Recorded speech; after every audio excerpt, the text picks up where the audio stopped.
নমস্কার বন্ধুরা, আজকের ডিএলএফ তাদের কোয়ার্টার ওয়ান রেজাল্ট পাবলিশ করে দিয়েছে। চলো দেখে নেওয়া যাক।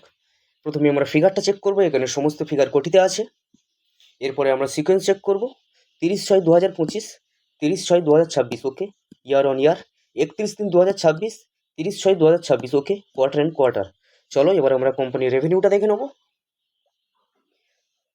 আগের কোয়ার্টারে ছিল 1814 কোটি, আর আগের বছরে ছিল 2716 কোটি, এবং এই কোয়ার্টারে এসছে 1280 কোটি। ঠিক আছে, এখানে রেভিনিউয়ের ক্ষেত্রে কোম্পানি বছরের সঙ্গে বছর তুলনা করলে দেখা যাচ্ছে প্রায় 54%-এর আশপাশে ডাউন দেখিয়েছে, এবং কোয়ার্টার কোয়ার্টার তুলনা করলে দেখা যাচ্ছে প্রায় 30%-এর আশপাশে ডাউন দেখিয়েছে।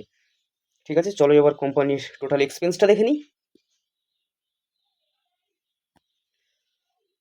আগের কোয়ার্টারে ছিল 1472 কোটি, আর আগের বছরে ছিল 2465 কোটি, এবং এই কোয়ার্টারে এসছে 1182 কোটি। ঠিক আছে, খরচা মোটামুটি ঠিকঠাকই রেখেছে, তবে দেখা যাক কোম্পানি প্রফিট কেমন কি দেখাতে পারে। চলো কোম্পানির প্রফিটটা আমরা দেখে নিই। আগের কোয়ার্টারে ছিল 1268 কোটি, এবং আগের বছরে ছিল 762 কোটি, আর এই কোয়ার্টারে এসছে 793 কোটি। ঠিক আছে, ইয়ার অন ইয়ার প্রায় কোম্পানি প্রফিটের ক্ষেত্রে 4-5% মতন জাম্প দেখিয়েছে, কিন্তু কোয়ার্টার অন কোয়ার্টার অনেকটা ডাউন দেখিয়েছে।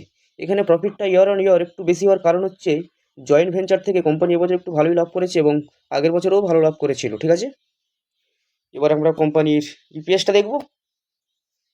তো আগের কোয়ার্টারে ছিল 5 টাকা 12 পয়সা, আগের বছরে ছিল 3 টাকা 8 পয়সা, এবং এই কোয়ার্টারে এসছে 3 টাকা 21 পয়সা। ঠিক আছে, কোম্পানির মোটামুটি একটা রেজাল্ট আমরা দেখে নিলাম, তবে কোম্পানি অতটাও ভালো রেজাল্ট আনতে পারেনি।